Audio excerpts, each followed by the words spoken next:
LB Bruins to the Freedom Convoy. You got it around the Beltway yet?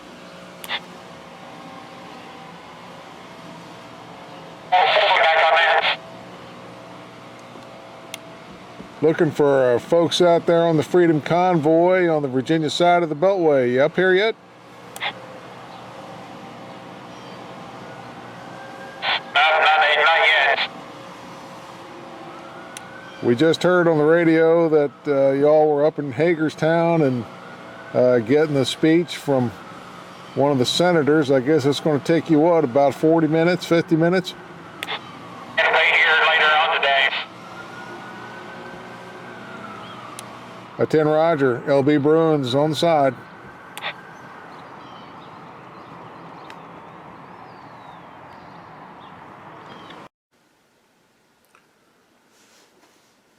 And so you just heard, after driving 2 hours up towards the Capitol Beltway, a small interchange on the radio I had with someone who was there by the Beltway.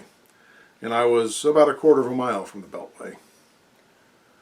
Someone telling me that the convoy would be there later that day. That was on a Thursday. That was last week. And the news and the hype had put this, thousands of trucks were coming to the Beltway to shut it down. And what happened? About halfway through the country, we started to hear about politicians who were joining. I knew right then and there, I smelled the Republican Party out to snuff another movement. You know, when one other movement wants to burn cities and kill people, well, they have a political party that stands for them. But whenever the American people generate this grassroots effort to have their elected representatives do the right thing, they haven't learned. For over 50 years, we've been corralled, kettled, cajoled, diced up. You see, inside the Beltway, that's the castle grounds. The Beltway is the outer wall of the castle. As some of you who decided to venture inside the castle wall found out, you hit a moat. Yeah, they've got a moat. It's called the Potomac River. So then you get turned away from this. I had the news station on. It was WTOP. And right at the top of the hour, 10 o'clock in the morning, they said, oh, well, Senator such and such just gave a speech in Hagerstown, Maryland. Hagerstown, Maryland. Look it up on the map. Is that Washington, D.C.? Let me tell you something. Hagerstown, Maryland is like the rest of America. It's not Washington, D.C. It's not the suburbs. This fight can't be done on these rallies, on these approaches to the castle wall. They want you to do that. Those of you who circled around the Beltway, God bless you. I'm not holding the truckers responsible for the failure, and yes, it was a failure. I'm sorry. From someone who's been around a long time and been here a long time, I can tell you, you were just hung on the wall like another trophy. Just ask the people in the pro-life movement. Ask the people in the Second Amendment movement. Ask the people in the First Amendment movement. Ask the people in the Tea Party. Who showed up eventually to start controlling what was said and what was being done? And then all of a sudden it's, give our people the money. We'll get the right person into office and we'll change all. That's not what this country was built on. 1776 died in 1788. Oh, that struck a nerve with some of you. Well, if you don't believe me,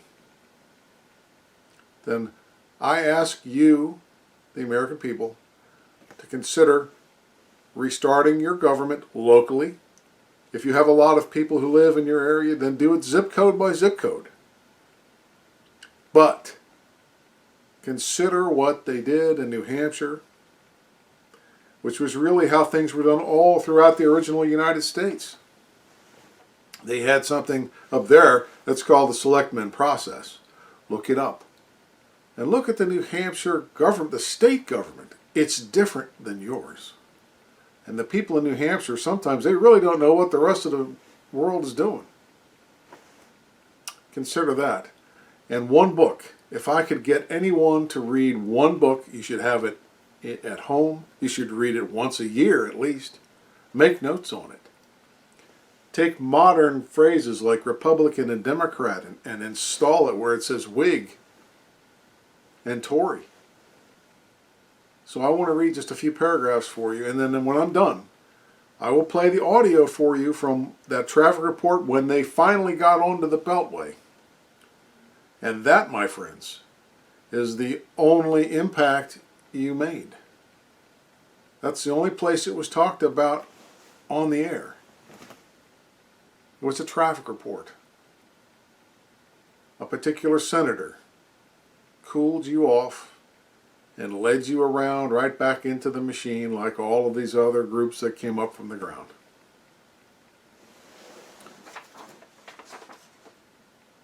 From Thomas Paine's Common Sense. Under our present denomination of British subjects, we can neither be received nor heard abroad. The custom of all courts is against us, and will be so until, by an independence, we take rank with other nations. These proceedings may at first appear strange and difficult, but like all other steps, which we have already passed over, will in a little time become familiar and agreeable, and, until an independence is declared, the continent will feel itself like a man who continues putting off some unpleasant business from day to day, yet knows it must be done, hates to set about it, wishes it was over, and is continually haunted with the thoughts of its necessity.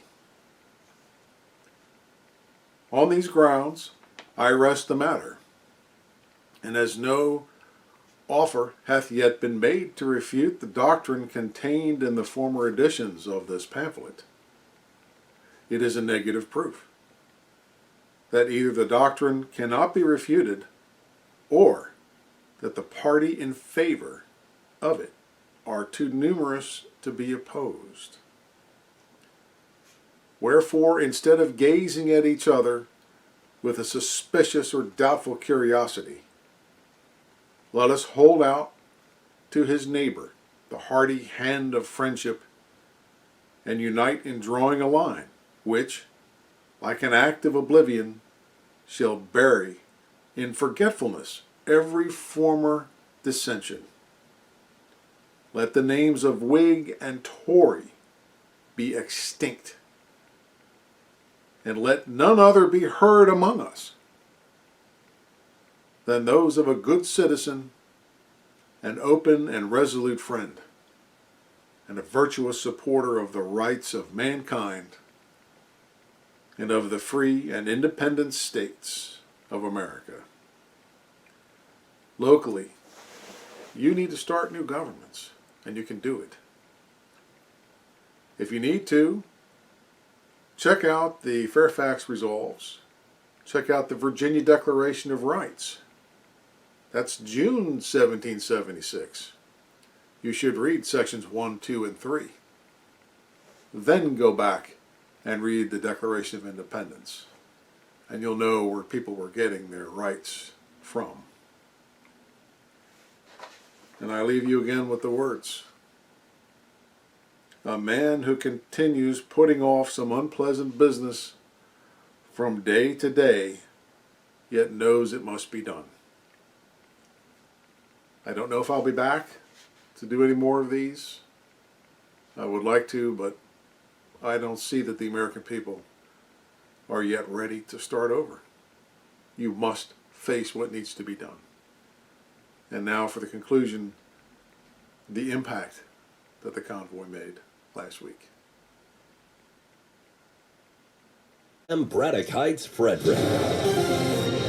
The WTOP Traffic Center and Rita Kessler. Well, we continue to track the convoy running on the outer loop of the Beltway. First, you'll find the delay in Springfield toward Van Dorn Street, the crash on the right shoulder. Then the delay after Van Dorn Street, solid, headed across the Woodrow Wilson Bridge into Maryland toward 210. Now, the front end is seeing off and on delays trying to make your way past Branch Avenue, so expect them to be closer to Pennsylvania Avenue shortly. You'll also find in the district northbound DC 295 slow off the 11th Street Bridge all the way toward Benning Road with a report of a wreck. And we are seeing a bit of a delay on the Baltimore-Washington Parkway in both directions headed to and past 197. So keep an eye out for any crash activity in either direction.